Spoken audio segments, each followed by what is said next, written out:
All right. Andy Dalton episode 14. Speaking of Andy Dalton, where's he? Starting quarterback for the Panthers this week. How many lives does that guy have? A lot. And what happened to Bryce Young? I'm in London, guys. Him. I apologize. What? They benched him. They benched Bryce Young? Yeah, it just came out. Breaking news. I guess we're the podcast that's breaking it. Not Adam Schefter, not Pat McAfee, us. We're breaking news. Right. Bryce texted Mitch this week. Yeah, we're boys. We know each other real well. I mean, Locked In Athlete pod to the moon. Yeah, right. Yeah. All right, what segment are we doing? All right, yeah, next. What we're here for. All right, we're doing top quarterbacks of week 3. This is always a fun one because it's a positive one.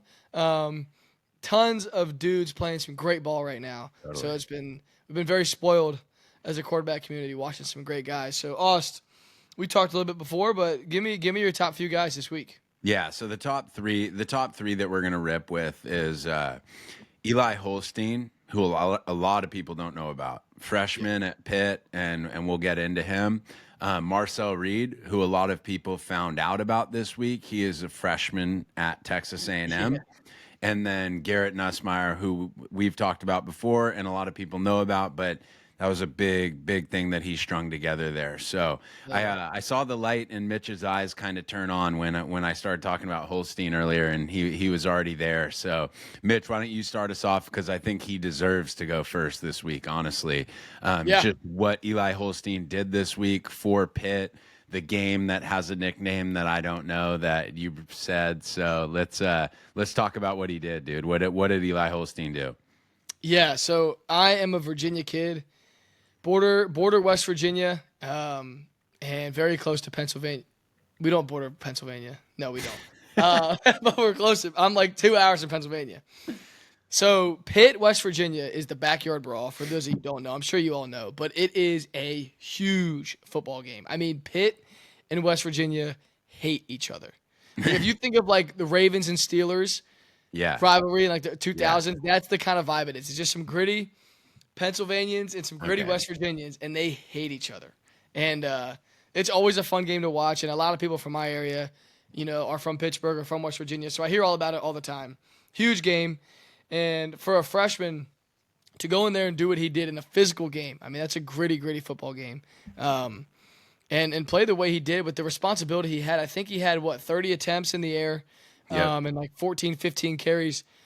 45 touches in the backyard brawl, dude. That's a lot of responsibility for a freshman. And I think he had 4 total touchdowns, and it was a nail biter. I mean, it was a tight game down to the end. I think it was 38-34. And Pat Narduzzi after the game expressed his displeasement. Is that a word with the officials? I don't know if that's a word. Disapproval is a better word. Yeah, his disapproval with the officials. And if you watch that game, there are some bad calls in that game, but they got it done.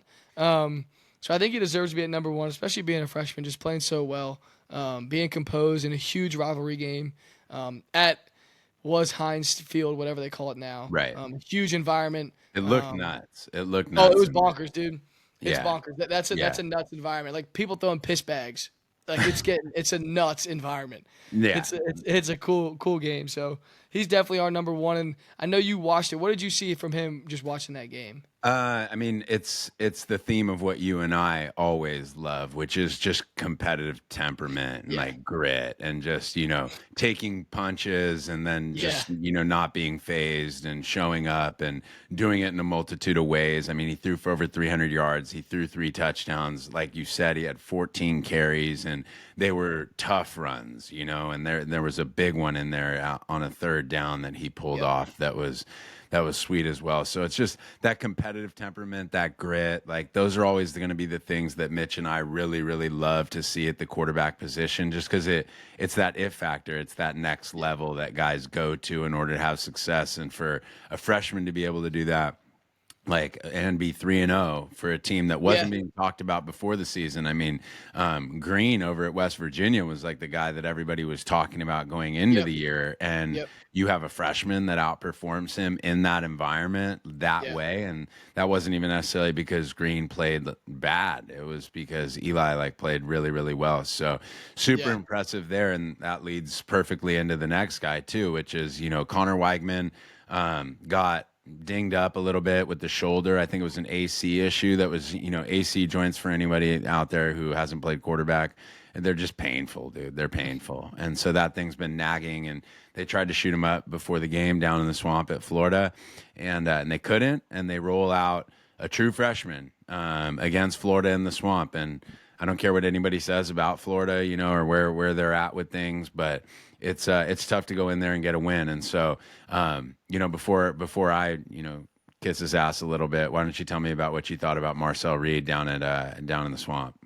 Yeah, you hit it on the head, man. If you can go down to the swamp, I don't care if you're a freshman or a senior, and get a win, no matter what state Florida's in, dude, that's a tough place to play, and they're always going to have NFL guys you're playing against. I mean, that's a tough win. And his first real game, his first start, to get that done is super impressive. And to be honest, kind of a game or season-saving game for A&M, because they're 1-1, right? You lose to Notre Dame at home. If you lose to Florida, you're 1-2. Things aren't looking great out there at A&M, but that's a big SEC win. Keeps them alive for the SEC championship game, which is way down the road, but that's how it is in the SEC. And a lot of implications in that game for their program, and he was the guy to get it done. Ran the ball well, threw the ball well, and I know you talked a little bit about Cullen Klein, the OC, and I want you to talk about that a little bit more and what you thought about that. Yeah, for sure. So I think guys, like that, a dilemma that coaches get into all the time in every level of football, high school, college, and the NFL, less in the NFL, but is you have a really good quarterback like Connor Weigman who has worked his ass off and put himself in position to play, and he's played well, but who is Colin Klein, the offensive coordinator there? Colin Klein comes from Kansas State, and not only as the offensive coordinator at Kansas State, but also he was literally called Optimus Klein in college because he was a version of Tim Tebow in college, yeah. Right? So, Mitch and I know well, and you guys probably hear it in football all the time, controlling box numbers is extremely important just in terms of the way that we on offense are able to attack a defense. So, when you have a quarterback that you have to account for as a defense in the run game, it puts you in a bind with that seventh defender. It's we have to have 6 in the box, and we want 7 around the box. And so what I think happened is when Wegman's out there, there is no threat there. And now you put Marcel Reed out there, and I just think after those first couple big third down conversions that Marcel Reed had, and I think they drove down and scored on the first drive of the game, I think so too, you saw the play sheet open up. Yeah. And that's where it's again, the dilemma that I was talking about is that's not a knock on Connor Weigman, besides the fact that Marcel Reed can do something that Connor Weigman can't do, which is hold the defense accountable to the box. So you have an offensive coordinator who I think just kind of caught a flow a little bit, because I'll tell you, after calling plays for a high school team for a year, everything feels different when it's 3rd and 4. And you know that if they play you too high or 2-man specifically, which is a third down defense that teams like to run, is okay, tuck it, involve our running back in the blocking scheme, and we're going to get that first down. Of course. It's a safe escape to just know that you're good in any of those situations. With Connor Weigman, it's fuck, I can call it, but if our guys don't seal everything up, he's not going to get there. Marcel Reed, it's dude, as long as we kind of put a body on a body, this guy's going to get it. So then what they have to do is they have to play one high. Yeah. And when they play one high, specifically a lot of man, it was that's when you started seeing them throw a bunch of drag routes. And it's so I just thought that the game that Marcel Reed, his skill set was able to play, opened up the offense for A&M, and then that put Florida in a dilemma. And then when Florida was in a dilemma, Klein was comfortable, and I thought you saw just a much more efficient offense. Yeah. And people could say, well, it's their 3rd game of the season. Of course they're going to be more efficient. Dude, they had a true freshman starting at quarterback in the swamp. shut up. Like, Yeah, no, like, that's not a no, recipe for efficiency. no. Yeah. Yeah, you have a captain and starting quarterback the first 2 weeks, and then the third week you have a true freshman step out there, and you look like an entirely different offense. And Yeah. the reason I say entirely different is just because of the confidence, the flow, the Yep. way that things rolled. So, yeah, I thought that he did that, and I thought that'll just be interesting to see because again, it's no shot at Connor Weigman, but if I'm at A&M, if I'm Elko, and if I'm in that room, I'm going, dude, this guy gives us the most opportunities to put defenses in difficult positions, and right now we Sure. need that. Yeah. Like, Yeah. we're not in the Quinn Ewers at Texas situation right now. Mm-mm. Nope. Like, we need a little bit of that dynamic playmaking ability back there, and then big picture too, just continuing to see this position evolve so much into just very athletic, just very Yeah. athletic. Like, the Yeah. legs No doubt. have to be a factor now, and as I say that, I kind of shoot myself in the foot as we transition into the next guy, which is, Mitch, LSU goes to, as we discussed, dude, one of the most brutal environments in the country. I always tell people, they ask me, like, you played in the SEC, dude, what was your favorite stadium? And it's like, I mean, LSU at night was insane, and Alabama at night was insane. But as far as what I anticipated something to be, and it being like, holy shit, was playing Jadeveon Clowney and DJ Swearinger and Melvin Ingram The at boys. Williams-Brice, dude. Like, Yeah. I there was some fear in me for that one. For sure. So anyway, to say that, like, you go to Williams-Brice, they're coming off a big win against Kentucky, Yeah. and you're LSU, and you need the game. You Oh yeah. need the game. Like, after the way the season started, and you find yourself down Yeah. 17-0 in the second quarter. Mitch, just talk about, like, that performance, the implications of that performance, and because I haven't mentioned it, I mean, who is it and what do you do? Yeah. Yeah. Garrett Nussmeier at LSU, who's been on our list twice. Man, he can play ball. But like I said, dude. So college game day, you're going into Williams-Brice Stadium at South Carolina, and that place is a zoo. Like that is one of the loudest places in the country, and those fans are nuts, and they're right up on you. They are right up on you. There's not much separation between sideline and stands, and I think South Carolina gets the ball first, and they score like in 8 plays, like the best drive they've put together in years, and then I think they rip off like a 75-yard touchdown run, and they're down. LSU at one point is down 17-0. They crawl back. Game's getting tight down to the end, and LSU's driving in the red zone, I think, to go up a touchdown or to take the lead. It was to take the lead, yeah. To take the lead, and Nussmeier throws a bad red zone pick. Yeah. I mean, a bad red zone pick, and he turns the ball over. South Carolina gets the ball back. LSU gets a stop, takes the lead eventually, and then we all see South Carolina miss the kick to lose. But just like you said, the implications of that game are huge. LSU's already 1-1. They got a loss. Yep.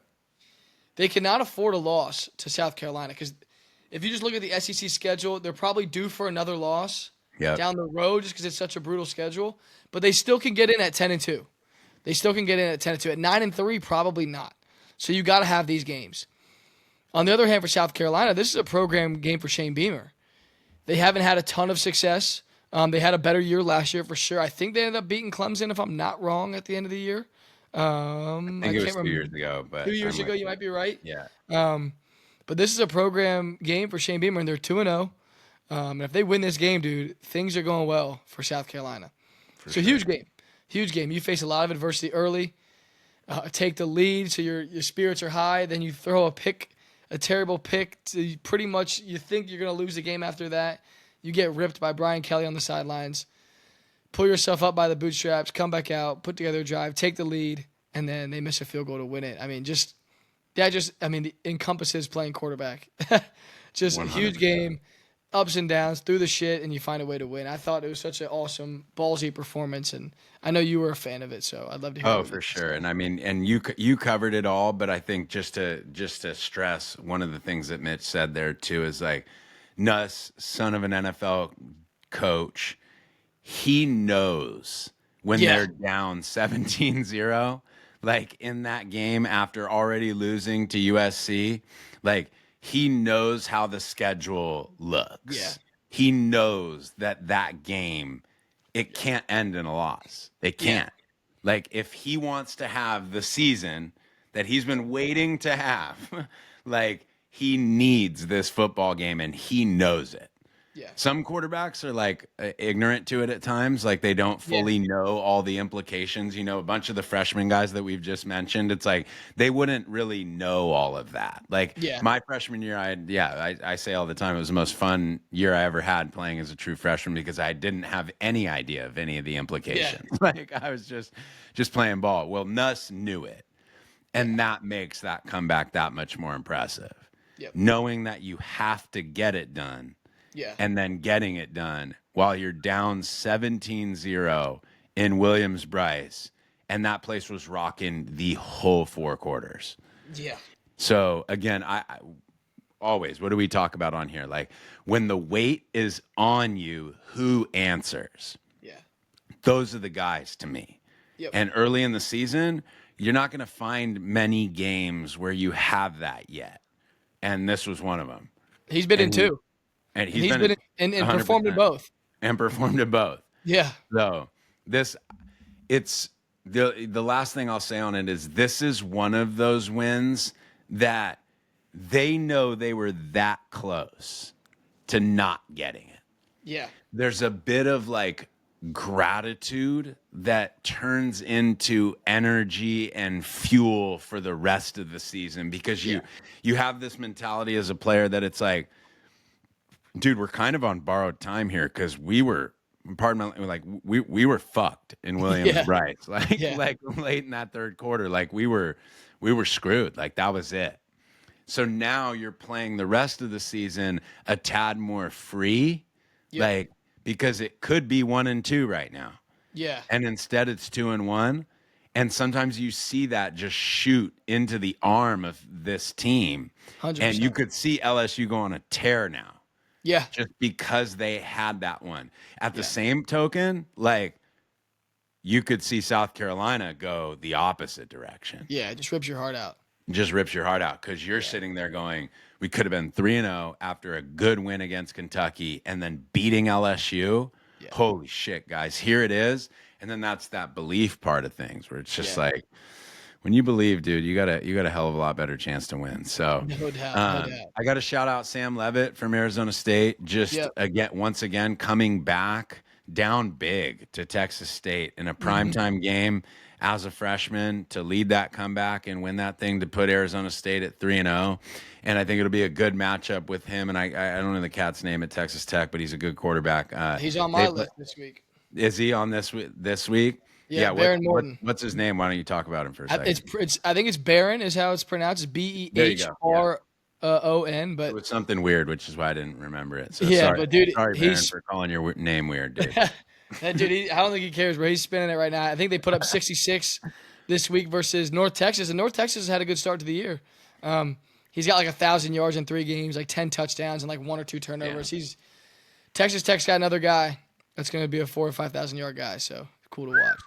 Yep. And then we always go to just our matchups guys of the week. Like I had, Tulane and Louisiana on Saturday, like is one that not a lot of people talk about. But Ben Wooldridge, I've been on the field with him and I've been on the field with Darian Mensah from Tulane and I'm not saying to watch him because I've been on the field with them. I'm saying it because these guys can play and they're competitors and they're good kids. And yes, I've been on the field with them and they can fucking spin it too. So I think that one will be fun, and I don't think anyone knows about it. I'm going to save the biggest one for last. But Sam Levitt versus Texas Tech versus my boy Barron down at Texas Tech on Saturday, I think will be a good one. Kind of opposite styles right now with Kansas State and BYU. I thought I saw that the kid Avery for Kansas State, I think he ran for 115 yards this past week and like 10 carries. And then you have Jake Retzlaff over at BYU who's spinning it. I like how he's throwing it. So I think that'll be a good one on Saturday. And then who's the big one, Mitch? I think we're thinking the same thing. I got Tennessee, Oklahoma. Yeah, exactly. Big boy matchup. It'll be kind of both guys' first test. Jackson Arnold looked good this week versus Tulane for sure in a tight game.